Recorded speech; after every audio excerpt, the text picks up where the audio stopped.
សម្រាប់ម៉ូតូ Vespa កម្លាំងម៉ាស៊ីន125ស៊េរីឆ្នាំ2021អញ្ចឹង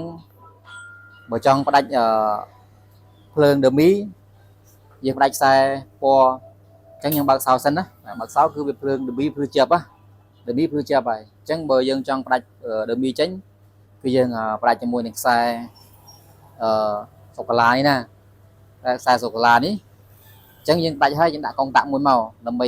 ឲ្យភ្លឺ dummy យើងចង់បាន dummy ភ្លើងទៀបយើងអាចដាក់កុងតាក់មួយដាច់ចលែកគ្នាសម្រាប់ខ្សែខ្មៅនេះគឺជាខ្សែ pha អ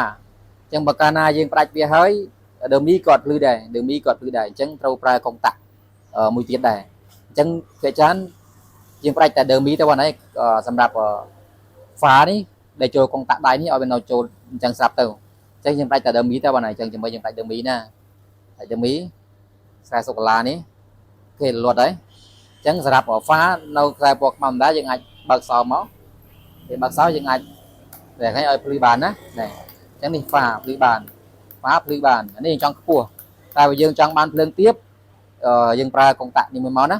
នេះកុងតាក់ខ្សែ dummy នេះអូខេអញ្ចឹងវីដេអូមានប៉ុណ្្នឹងសម្រាប់ម៉ូតូ Vespa សម្រាប់ដាច់ភ្លើង LED ម៉ូតូ Vespa ជួយ Subscribe Channel ខ្ញុំម្នាក់មួយដើម្បីទទួលបានវីដេអូថ្មីៗនៅវីដេអូបន្តទៀតហើយជួយចុចរូបកណ្ដឹងផងអរគុណ